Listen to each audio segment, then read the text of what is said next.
Welcome to the channel, my name's Magespawn and today I'll be taking a look at Torchlight. If you enjoyed the video, please consider subscribing as it will really help the channel grow. Thank you.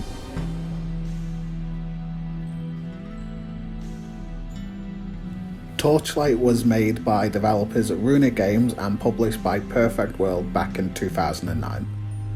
The developers of Torchlight had some strong leaders in the ARPG scene within the team. They had Travis Baldry, the designer of Fate, and Max and Eric Schaefer, the co-designers of two small games you may have heard of called Diablo and Diablo 2. Torchlight is very similar to the original Diablo in regards to story and setup. There is one town location called Torchlight. You go back to town to pick up and hand in quests, and there are vendors to buy and sell from. Your main dungeon location is a mine within Torchlight that you venture deeper and deeper within. When you arrive in the town of Torchlight, you are recruited by Syl, who informs you her mentor, the alchemist master Alric, has disappeared within the mine. You agree to help look for him and enter the mine. The mine was constructed because a vein of ember was discovered which has strong magical properties. As you explore deeper within the mine in Torchlight, you'll find out that ember also corrupts and the mine is really an archaeological locations from past civilizations. They were collapsing due to the corruption of ember.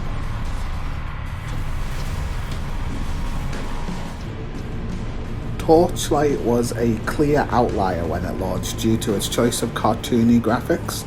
However, because of this style, the game still holds up today, where other games from that era now look very dated.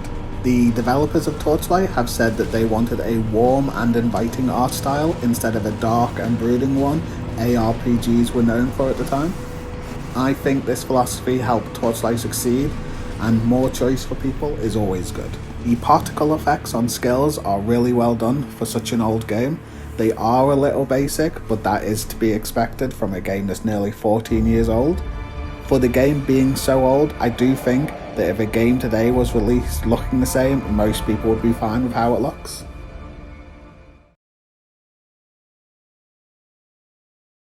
The combat in Torchlight is well suited to the time it released. However, ARPGs have come a long way since then, and the combat, while adequate, is a lot slower and basic than ARPGs of today. Most of the enemies within Torchlight have similar AI, and the tactics to deal with enemies stays roughly the same throughout. As you level up, monsters' HP increases and they do more damage, but their behaviours do not change or become more complex. The bosses do not have a lot of mechanics, but again that's a sign of the times the game came out in.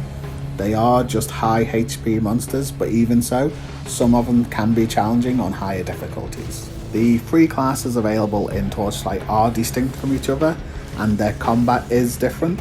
The Destroyer is the melee character, the Alchemist is the spellcaster and can summon minions, the Vanquisher is the rogue of the group, able to use both ranged weapons and traps.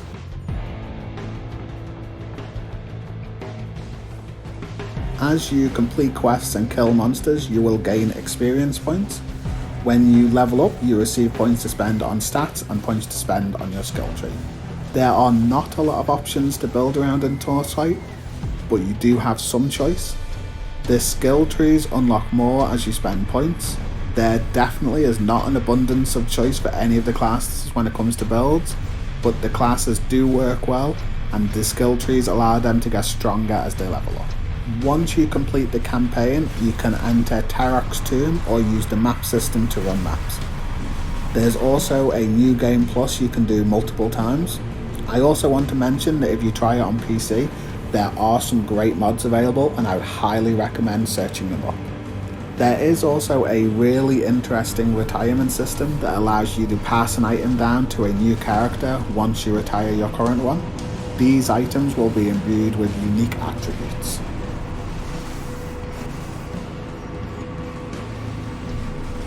Torchlight has the familiar colour scheme for items as most ARPGs these days. There is white, which is common, green is enchanted, blue is rare, unique is orange, and purple is for set items. Unique items in Torchlight have fixed names and a number of powerful fixed enchantments. Set items add additional stats or effects when you have more than one of the set equipped. Some items will come with sockets. You can then put gems in those sockets, which will improve the item. The items are pretty basic by today's standards, but for the time, the items were really good.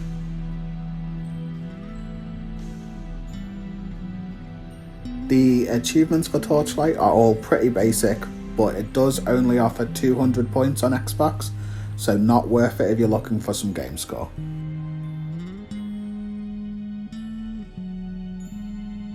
I played Torchlight many years ago on PC and enjoyed the game a lot back then. Replaying on Xbox for this video gave me just as much fun as I had back then. It's definitely a lot more simple than ARPGs released lately, but it does have a certain charm to it. With the game being so old and the systems being dated, I wouldn't recommend it if it was a £30 game. However, currently on Steam it's £11, and if you're desperate to play an RPG, that's a decent price. But I would recommend waiting for a sale and grab it at around £5. I would recommend it to anyone that likes ARPGs. There's a little bit of iffiness with targeting on controller, but nothing too major.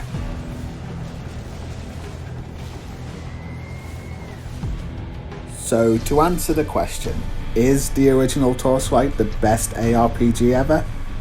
Well, in short, no. But let's see where I would put it on my tier list. This is probably the hardest one I have had to do so far. If I was doing this list 10 years ago, it would be a lot higher. But for its price and the fun it still gave me, I have to put it at a high C. Definitely above Wilson. As I did play it on Xbox version at the time, I didn't have access to any of the mods. With the mods, it may have got a low B, but for now it sits at the top of the C tier. Thanks for watching, and if you have any ARPGs you would like me to take a look at, please leave it in the comments below.